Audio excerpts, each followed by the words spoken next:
말씀은 출애굽기 18장 1절에서 5절 말씀입니다. 출애굽기 18장 1절에서 5절 말씀.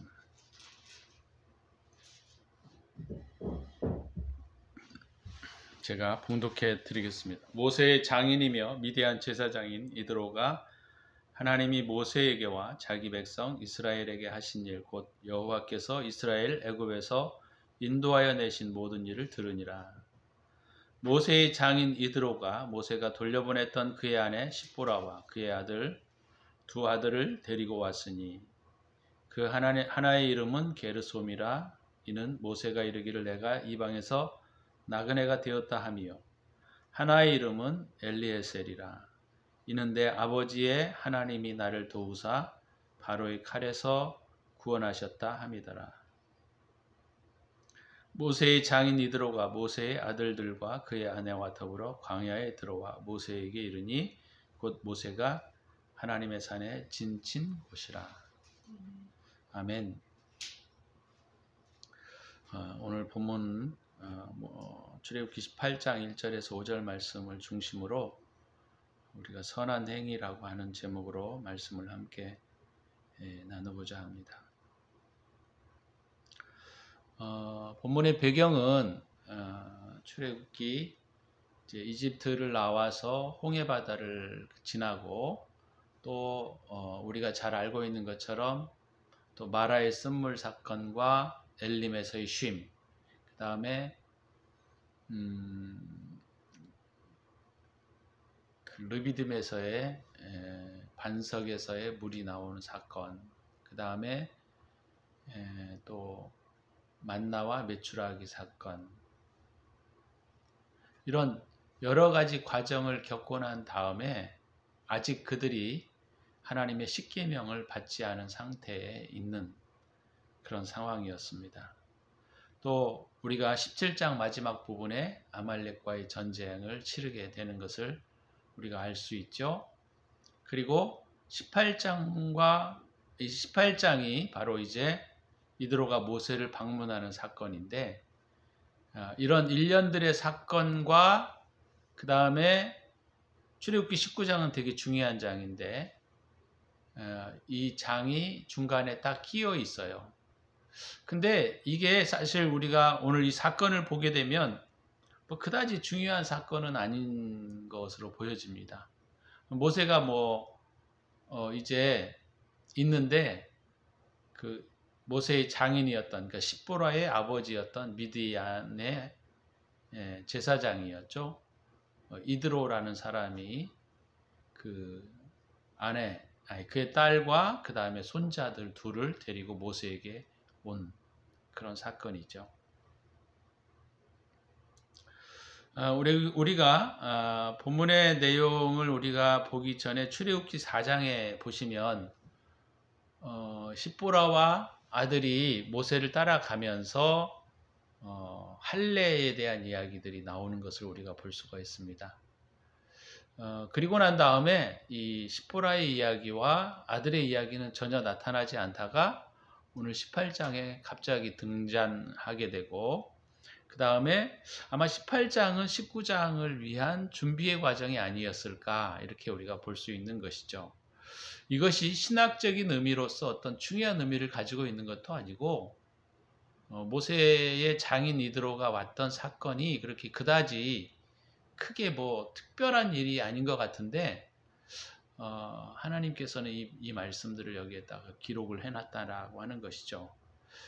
그랬을 때 무슨 의미가 있기 때문에 기록하는 것이지, 그냥 아무런 의미 없이 그냥 이 어떤 사건들을, 일련의 사건들을 기록해서 여기다 집어넣은 것은 아니라고 저는 생각합니다.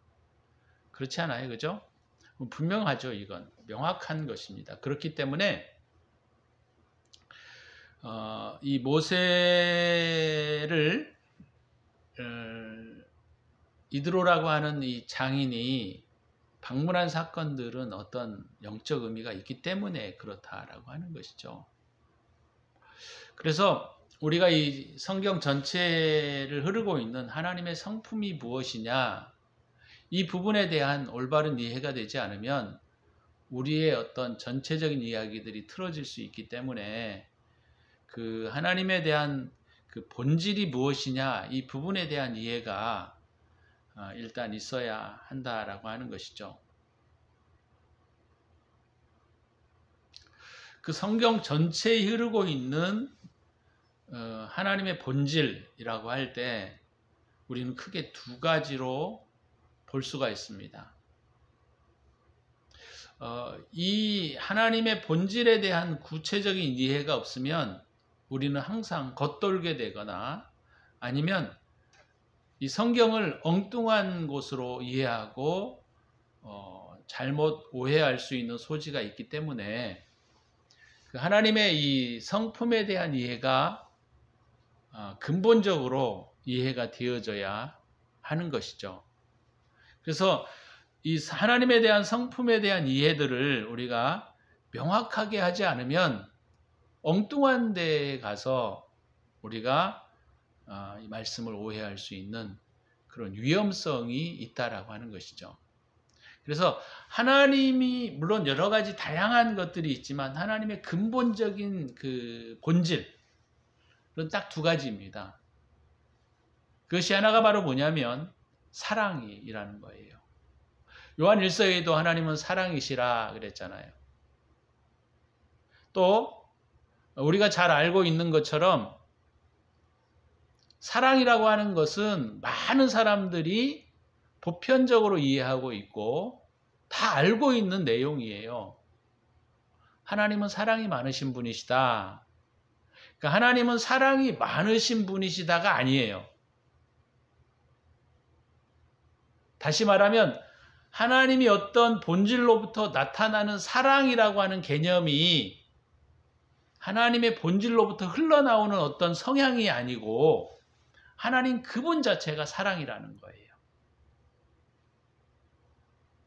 그래서 하나님은 사랑이 많으신 분, 표현상으로는 맞는데 하나님은 사랑 그 자체라는 거예요.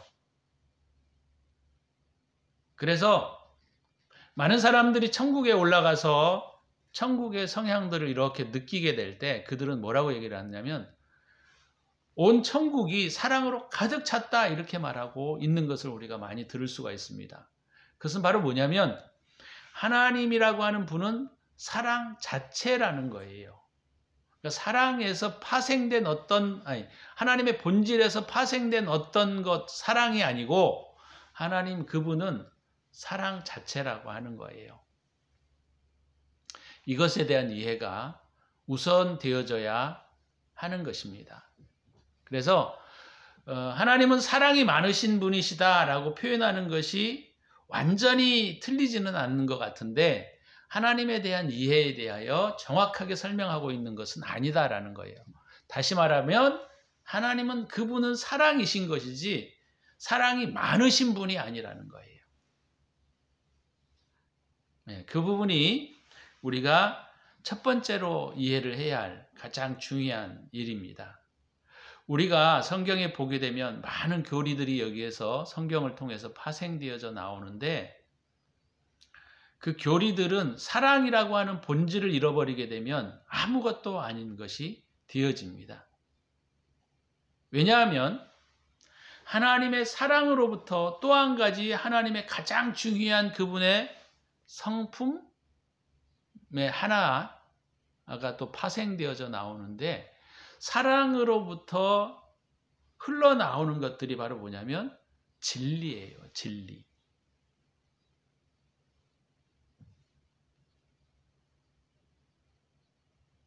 그래서 하나님이 사랑으로부터 파생되는 흘러나오는 그런 것들이 바로 뭐냐면 진리예요. 진리. 그래서 우리가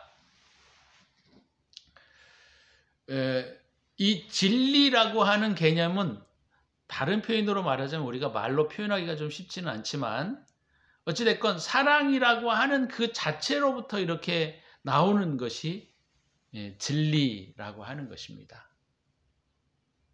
그래서 사랑과 진리는 딱 구별되어진 어떤 성향이 아니고 사랑으로부터 흘러나오는 것이 진리라는 거예요. 사랑으로부터 흘러나오는 것이 진리인 겁니다. 그러니까 반대로 사랑으로부터 출발되지 않는 진리는 진리가 아니라는 거예요. 또 우리가 생각하고 합리적으로 판단해서 우리가 추론되어진 어떤 진리, 그 진리는 진리가 사실은 아닌 거예요. 왜냐하면 그것은 추론되어진 생각으로 나타난 그런 것이기 때문에 진리라고 말할 수 없다라고 하는 것입니다.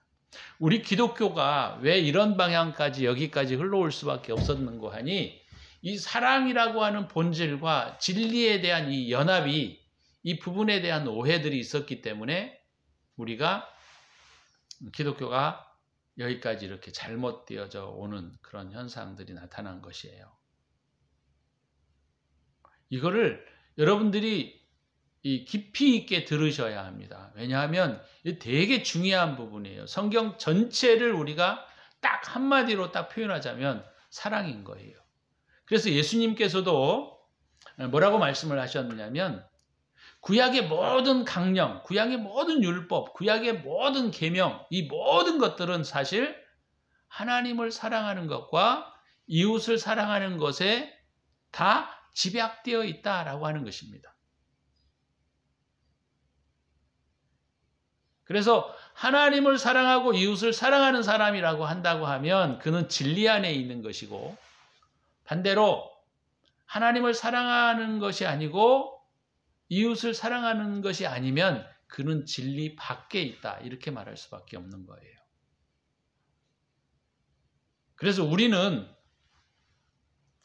사랑이라고 하는 것이 없는 상황 가운데에서도 충분히 진리라고 하는 것들이 추론되어지고 설명되어지고 나타날 수 있기 때문에 그것을 진리라고 우리는 이해하고 있는데 성경에서는 그것을 진리라고 말하지 않는다라고 하는 거예요. 왜냐하면 유대인들이 바로 그런 것이었습니다. 그러니까 예수님 당시에 유대인들이 그들은 진리를 지키기 위해서 몸부림을 쳤고 진리를 선포하기 위해서 그들은 수천 년 동안 공부해오고 연구해온 것들을 사람들에게 가르쳤어요. 그렇지만 주님은 그것을 진리라고 보지 않았다라고 하는 것입니다. 그러니까 유대인들이 가장 중요한 게 바로 뭐냐면 이 인애라고 하죠. 거기서는 헤세드라는 단어인데 인애, 사랑, 선, 이것이 하나의 어떤 그 덩어리입니다. 그래서 인애를 잃어버리고 그들은 진리만을 추구했기 때문에 하나님께서는 그들을 독사의 자식들이다, 이렇게 표현하고 있다라고 하는 거예요. 그들의 진리는 하나님에 관하여 설명하고 있고 하나님에 대하여 논리를 펴고 있고 하나님에 대하여 규칙을 만들고 하나님에 대하여 무언가를 만들어서 해왔지만 그것은 악으로부터 나타난 거짓이라는 겁니다. 쉽게 말하자면. 그래서 주님이 그런 말씀을 하시는 거예요. 너희 안에 선이 없는데 어떻게 너희 안에서 진리가 나오겠느냐. 사람은 그 쌓은 선이 있어야, 그 안에 선이 있어야, 사랑이 있어야만 진리가 나올 수 있다는 것이에요. 이게 우리 기독교의 교리에 있어서 이런 부분들이 전제되지 않으면 기독교의 교리는 진리가 될 수 없는 겁니다. 그래서 하나님의 본질이라고 하는 것은 딱 두 가지예요. 하나는 다시 말씀을 드리면 사랑, 인애, 선. 다른 하나는 그것으로부터 나타나고 있는 진리, 또 합리, 또 계명, 이런 것들이 이 하나님의 하나의 성품을 또 차지하고 있다, 이렇게 말할 수 있다라고 하는 것입니다. 그래서 이 두 가지, 하나님의 사랑과 하나님의 진리, 이 부분들을 우리가 기본적으로 이해하지 않으면 이 성경에 나타나고 있는 모든 것들은 다 의미가 별로 없습니다. 의미가 없어요. 그래서 이 부분들이 먼저 이해가 되어져야 오늘 본문의 말씀들을 우리가 이해하는데 조금 도움이 될 수 있기 때문에 이 두 부분은 우리가 잘 이해하고 있어야 한다라고 하는 것입니다. 성경의 전체적인 흐름에 있어서 나타나고 있는 것이 바로 이거예요. 사랑과 진리. 우리가 요한복음에 보면 이게 되면 이게 뭐예요? 은혜와 진리. 이 은혜와 진리라고 하는 것이 충만한 분이 바로 예수 그리스도이시다. 예수 그리스도가 하나님 아닙니까? 그러니까 은혜와 진리가 하나가 되지 않으면, 연합되지 않으면 그것으로부터 나타나는 모든 것들은 다 악인 거예요. 그가 아무리 도덕적으로 선하고 그가 아무리 착한 일을 많이 하고 그가 아무리 뭐를 많이 한다 할지라도 이 사랑과 진리 안에서 나오지 않는 모든 행위와 율법과 계명과 신학은 다 거짓이 되는 겁니다. 우리 기독교가 이걸 잃어버렸기 때문에 지금 문제가 되는 거예요. 뭐가 잃어버렸냐면 가장 중요한 사랑과 인애와 그죠? 은혜라고 하는 것. 이것이 우리 기독교 안에 없기 때문입니다. 그래서 믿음만 가지면 우리가 구원을 받는다라고 성경에서 이해하고 있는데 그 믿음이 무엇이냐라고 하는 거예요. 어떤 것을 믿는 것이냐라고 할 때 그 믿는다라고 하는 것은 바로 그 하나님 그분을 믿는다라고 하는 거잖아요. 예수 그리스도를 믿는다라고 하는 것인데 믿음이라고 하는 것은 우리의 이해의 부분만을 의미하고 있는 것이 아니고 하나님이라고 하는 그 본질 자체가 사랑과 진리이기 때문에 믿는다라고 했을 때 이 사랑과 진리라고 하는 것들을 한 덩어리로 이해하고 행동해야만 한다라고 하는 것을 가르치고 있는 거예요. 그래서 그렇게 되지 않으면 우리는 그것을 진리라고 말할 수가 없다. 이렇게 볼 수 있는 것이지요. 자, 왜냐하면 제가 왜 이런 얘기를 이렇게 자세하게 말씀을 드리는 거 하니 모세라고 하는 사람이 어떻게 제가 말씀을 드렸냐면 신령한 것으로부터 온 진리라고 말씀을 드렸기 때문이에요. 그래서 이 출애굽기 15장에서부터 17장까지가 사실은 여러 가지 이제 출애굽을 해서 겪었던 여러 가지 문제들을 다루고 있는데 아까 제가 말씀을 드렸던 것처럼 그런 과정들이 이제 사실은 이제 우리가 하나님으로부터 시내 산에서 이스라엘 백성들이 하나님의 그 계명, 십계명을 받는 그 장면들이 사실은 하이라이트이기 때문에 사실은 이 18장이 바로 그것을 준비하고 있는 과정이다. 이렇게 볼 수 있기 때문에 이 18장이 이렇게 중요한 의미를 갖게 되는 것입니다. 그래서 지금까지는 이제 우리가 이스라엘 백성들이 물이 없어서 고생하고 또 쓴물을 만나서 고생을 하고 먹을 것이 없어서 고생을 하고 또는 그들이 그 아말렉이 쳐들어와서 이런 고생들을 하게 되는 그런 장면들이 지금까지 있어 왔는데 그런 것들은 사실 진리를 준비하기 위해 했던 하나의 과정이라고 볼 수 있는데 이제 18장은 하나님과의 직접 이스라엘 백성들의 만남의 과정들을 준비하는 부분이다. 이것을 우리가 이해할 수 있어야 오늘 모세가 이드로와 그 아내가 모세를 방문하는 사건에 대한 이해를 영적으로 이해할 수 있기 때문에 제가 그 말씀을 드렸다. 이렇게 볼 수 있다라고 하는 거예요. 그래서 18장에서 아니 갑자기 뭐 사실 이드로가 모세를 방문할 때 그 아내와 자녀들을 데리고 온 사건들이 뭐 그리 중요하다고 이것을 기록했겠습니까? 그죠? 별로 중요하지 않는 내용이잖아요, 사실. 뭐 공적인 모세의 삶 속에서 십보라가 오는 사건이 뭐 그렇게 중요하다고 이걸 성경 안에까지 기록을 했느냐라고 하는 것이죠.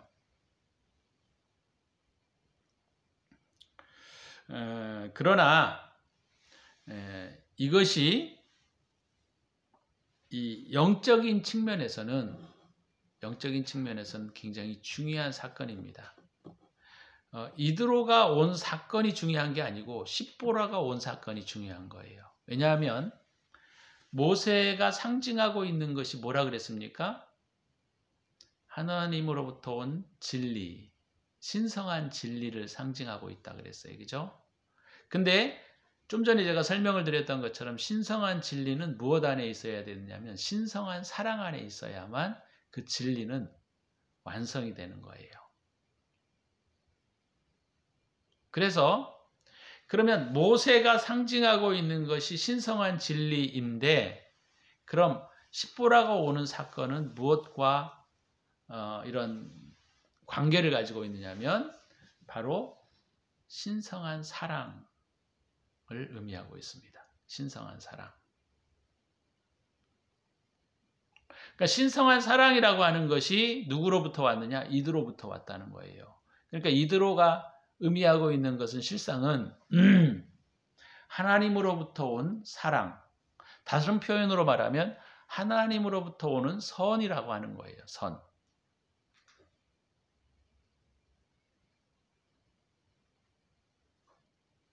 그러니까 하나님으로부터 오는 사랑, 선, 인애, 자비, 은총 뭐 이런 걸 말할 수 있다는 거예요. 그래서 제가 하나님 안에서는 이 사랑과 진리가 한 몸을 이루고 있는 거거든요. 근데 우리 인간은 항상 이 사랑과 선이라고 하는, 아니 사랑과 진리라고 하는 것들이 서로 구분되어져 있습니다.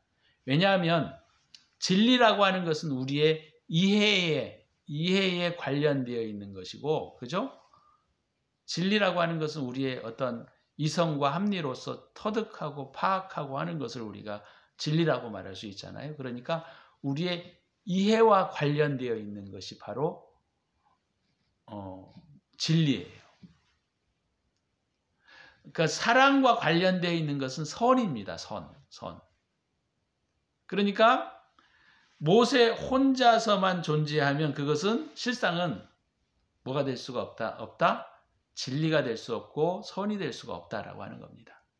그래서 모세를 상징하고 있는 이 진리라고 하는 것이 그 하나님으로부터 오는 선과 연합되어지고 결합되어지게 될 때 그것이 참된 진리가 될 수 있기 때문에 오늘 이드로가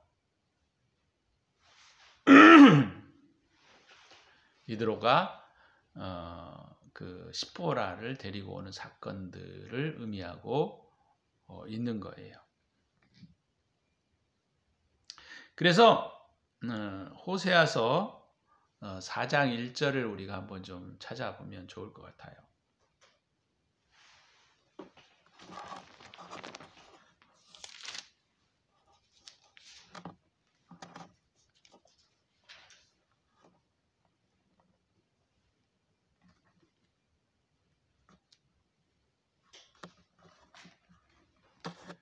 자, 호세아 4장 1절에 보게 되면 이 이스라엘 백성들의 마지막 선지자였죠. 그죠? 근데 호세아가 뭐라고 얘기를 하고 있느냐면 이스라엘 자손들아 여호와의 말씀을 들으라. 여호와께서 이 땅 주민과 논쟁하시나니 이 땅에는 진리도 없고 진실도 없고 인애도 없고 그렇게 말하고 있어요. 진리와 인애를 말하고 있습니다. 근데 진리도 없고 인애도 없다라고 하는 거예요. 근데 이스라엘 백성들은 여러분들이 잘 아시는 바와 같이 얼마나 계명을 잘 지켰고 하나님 말씀대로 살려고 몸부림을 쳤습니까? 그럼에도 불구하고 호세아 선지자는 그들을 향하여 뭐라고 얘기를 하냐면 너희는 인애도 없고 진리도 없다. 그렇게 표현하고 있습니다. 인애도 없고 진리도 없다. 자, 이 점이 되게 중요한 부분인데요. 왜냐하면 이스라엘 백성들은 뭐라고 얘기를 했냐면 뭐라고 생각을 했냐면 우리는 하나님으로부터 온 진리를 가지고 있다. 그들은 그렇게 생각을 했던 거예요. 근데 하나님으로부터 온 진리를 가지고 있다고 그들은 스스로 생각하고 있었는데 호세아 선지자는 너희는 진리도 없고 너희는 사랑도 없다. 이렇게 표현하고 있는 거예요. 자, 그러면 이것을 지금의 시대로 다시 바꾸어 환원하여 얘기하면 이런 표현이에요. 너희는 진리도 없고 인애도 없다라고 표현하고 있는 것이 바로 오늘 그리스도인들을 향하여 말하고 있는 거예요. 우리는요, 진리 있어요. 우리는 성경을 통하여 우리는 하나님의 말씀을 잘 지키고 있고 하나님의 계명을 잘 지키고 있잖아요. 그리고 교회도 잘 나가려고 애를 쓰고 있고 그렇게 표현하고 있는 것인데 하나님은 그들을 향하여 너희는 인애도 없고 진리도 없다 이렇게 표현하고 있기 때문에 우리가 이 점을 좀 잘 살펴보셔야 한다라고 하는 거예요. 자, 그래서 호세아 6장 6절에 다시 한번 넘어가 보시면 이렇게 표현합니다.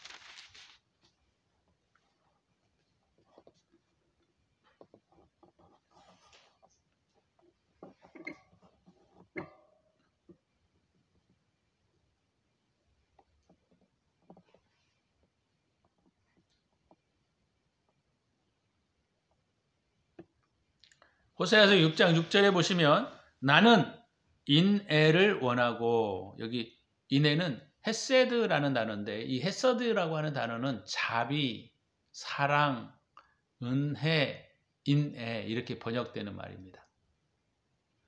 그러니까 나는 너희에게 자비를 원하고 제사를 원하지 아니하며 제사가 뭡니까? 오늘날 우리에게 말씀하고 있는 예배와 동일한 언어예요. 그죠?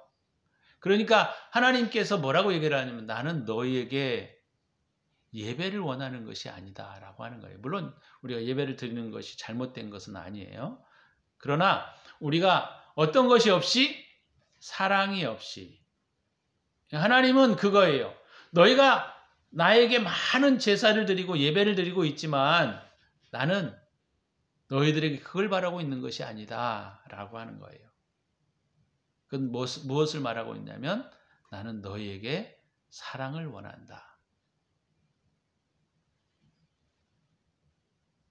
그래서 나는 인애를 원하고 제사를 원하지 아니하며 번제보다 하나님 앞에 드려지는 예물보다 하나님이 어떤 분이신가를 아는 것을 더 원한다라고 하는 말씀이에요.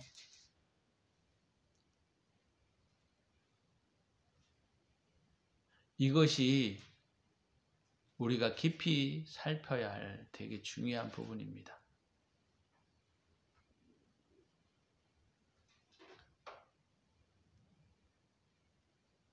자, 이사야서에도 우리가 보시면 이사야 1장으로 넘어가 보시면 하나님이 이렇게 말씀하고 있어요. 16, 17절이거든요. 이사야 1장 16, 17절.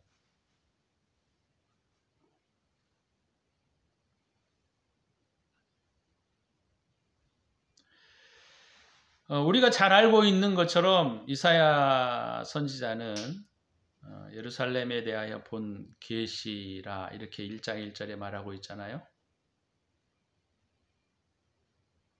근데 재미난 것이 바로 뭐냐면 11절서부터 좀 우리가 좀 살펴보시면 여호와께서 말씀하시되 너희의 무수한 재물이 내게 무엇이 유익하뇨?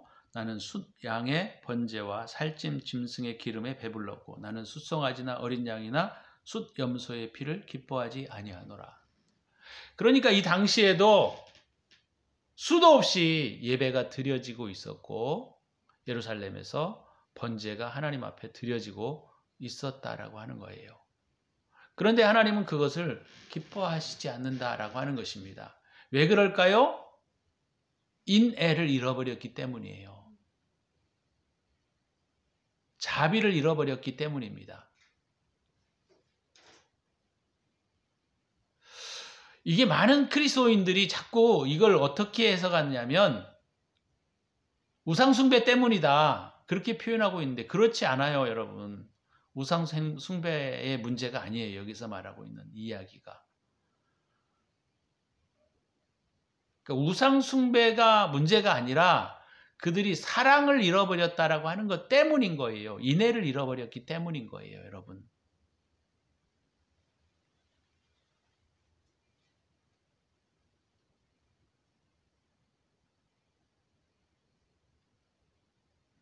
그래서 이것에 대한 그 처방이 뭐라고 나와 있느냐면 16, 17절에 나와 있어요. 너희는 스스로 씻으며 스스로 깨끗하게 하여 내 목전에서 너희 악한 행실을 버리고 행악을 그치라는 거예요. 그러니까 그들의 삶은 여전히 스스로 행악을 하고 있었고 악행을 하고 있었는데 누구에게요? 주변 사람들에게.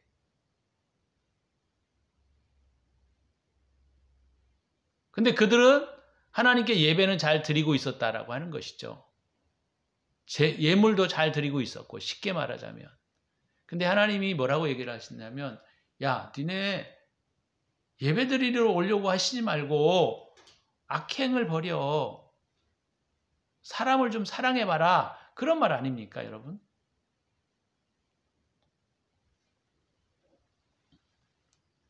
그래 16, 17절에 그 하나님 이스라엘 백성들의 예배의 흐트러짐, 예배의 무너짐에 대하여 하나님이 처방을 내리고 있는 그 제목을 여러분들이 보시면 우상 숭배를 멀리하라 이렇게 말하고 있는 게 아니에요.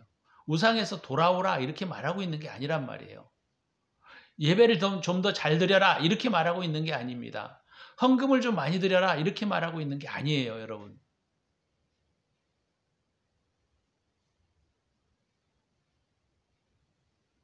뭐라고 얘기를 하고 있습니까? 17절이 핵심 구절이잖아요. 선행을 배우라는 거예요. 선행을. 그 다음에 정의를 구하고 학대받는 자를 도와주며 고아를 위하여 신원하며 과부를 위하여 변호하라 하셨느니라. 이게 처방이란 말이에요. 이게 처방.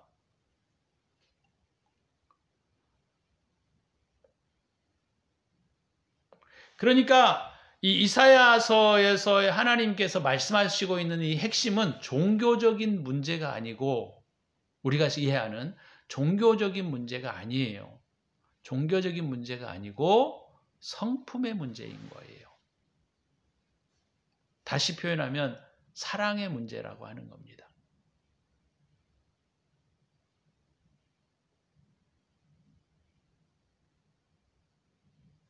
어떤 젊은이가 예수님 앞에 내가 무엇을 해야 구원을 얻겠습니까? 라고 했을 때 예수님께서 그 청년에게 뭐라고 얘기를 했냐면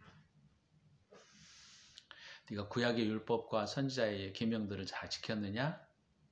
네, 잘 지켰습니다. 그대로 행하라. 그렇게 주님 말씀하셨어요.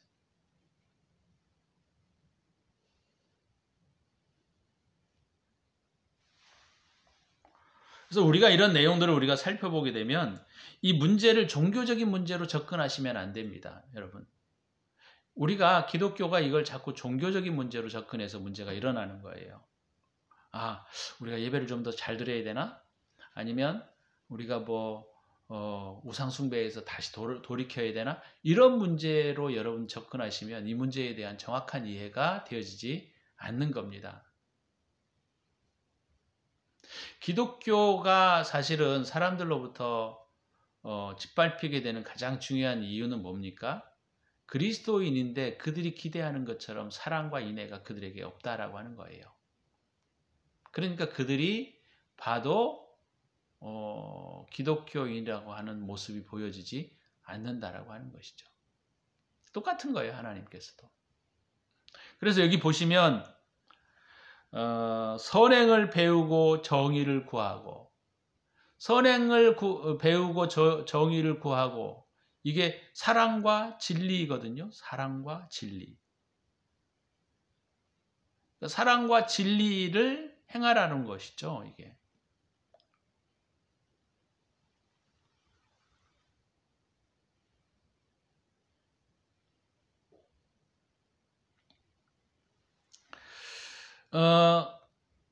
고아를 위하여 신원하며 과부를 위하여 변호하라. 이것을 여러분들이 착각하시면 안 돼요.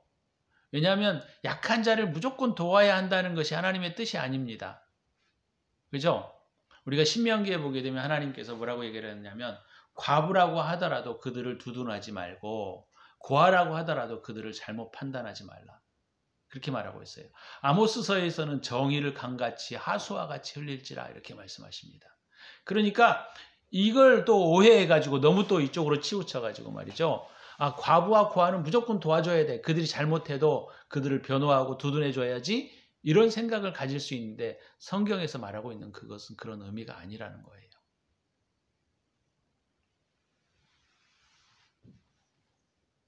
그래서 오늘 이 본문에서 우리가 오늘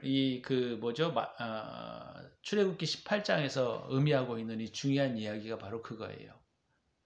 오늘 우리가 듣고 우리가 자꾸 내 자신을 살펴야 할 가장 중요한 이야기는 바로 뭐냐면 우리가 진리와 사랑을 분해해서 우리가 진리만을 행동하려고 하는 그 태도를 버리지 않으면 진리와 사랑이 분해가 되면 구별이 되어버리면 그것은 이미 사랑은 사랑이 아니고 진리는 진리가 아니게 되어버리는 겁니다. 무슨 말인지 이해를 하시겠죠? 사랑과 진리가 분리가 되면 이미 우리는 그것은 악이 되는 것이고 거짓이 되어버린다라고 하는 거예요. 근데 우리 인간이라고 하는 이 존재는 하나님은 사랑과 진리가 분해되지 않아요. 분리되지 않습니다. 하나인 거예요. 그래서 예수님을 우리가 뭐라고 얘기하냐면 은혜와 진리가 충만한 자다. 그렇게 말하고 있는 거죠. 근데 사람이라고 하는 이 존재는 은혜와 진리가 자꾸 분리돼요. 분리될 수 있어요. 그리고 진리를 말하면서도 우리는 사랑처럼 사랑이라고 하는 것으로 이렇게 포장해서 말할 수 있습니다. 그것을 우리가 거짓되었다 또는 이율배반이다 이렇게 우리가 표현하고 있는 거예요. 속과 겉이 다르다. 예수님은 이것을 회칠한 무덤과 같다 이렇게 표현하셨어요. 회칠한 무덤과 같다. 겉은 번지르르 하는데 안은 다 썩은 것들이 가득한 사람의 모양으로 표현하고 있다라고 하는 것이죠. 그래서 이것을 우리가 이해하실 때 제일 중요한 것이 바로 뭐냐면 내 안에 동기가 무엇인가를 자꾸 살피셔야 돼요. 내가 이것을 하는 동기가 무엇인가? 내가 이 일을 하는 동기가 무엇인가? 이것을 면밀히 살펴보셔야 합니다. 내가 내 얼굴 때문에 하는가? 내 명예 때문에 하는가? 아니면 내가 사람들 앞에 나의 모습이 이러이러하기 때문에 내가 그 일을 하고 있는가? 아니면 내가 그들을 사랑해서 하는가? 이거를 늘 점검하지 않으면 우리는 거짓으로부터, 다른 표현으로 말하면 악으로부터 나오는 거짓이 될 수 있다는 겁니다. 진리를 행하고 있고 공평을 행하고 있고 내가 선을 행하고 있는 것처럼 보여지는데 실상은 그것이 거짓이 될 수 있다라고 하는 것이죠.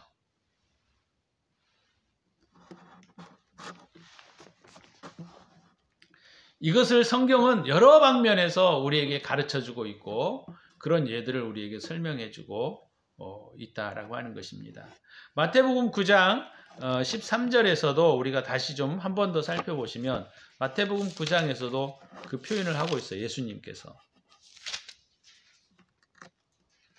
마태복음 9장 13절에서도 13절에 너희는 가서 내가 긍휼을 원하고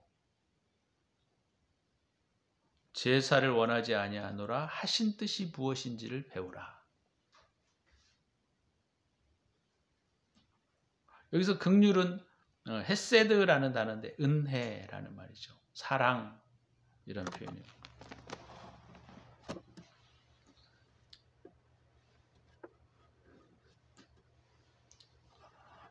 그래서 오늘 이 모세가 실상은 이드로가 방문한 것도 물론 중요한 것이겠지만 모세가 누구하고 만나는 것이 되게 중요하냐면 바로 이 십보라라고 하는 여인입니다. 아내죠, 아내. 근데 십보라라고 하는 이 여인이 의미하고 있는 영적인 상징이 뭐냐?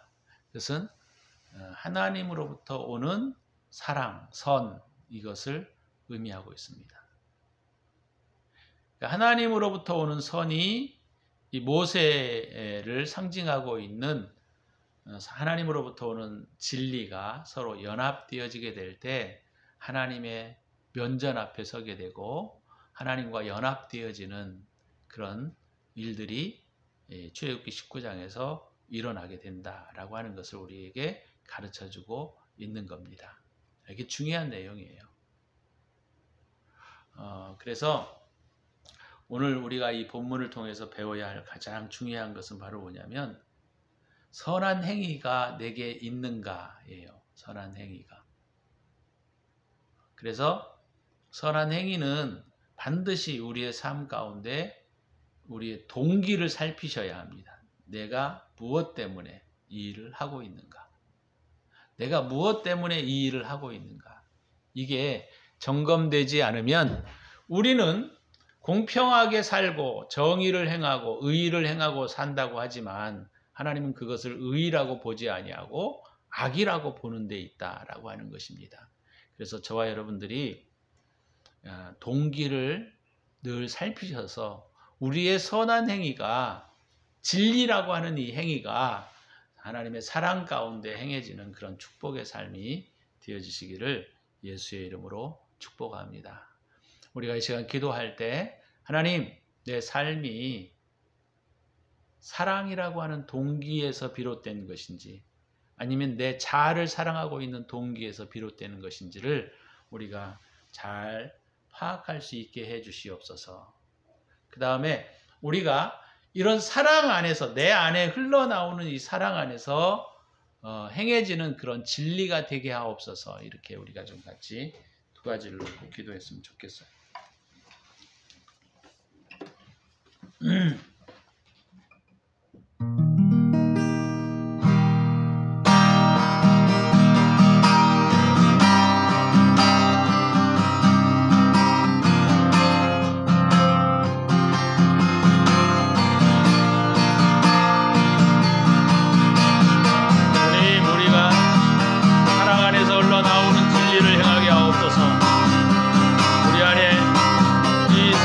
회복되어지게 하여 주시고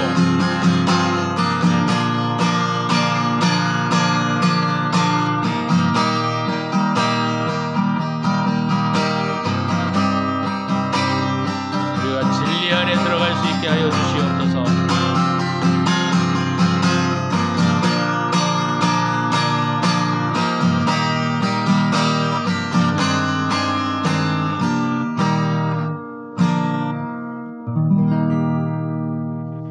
주님 은혜를 감사합니다.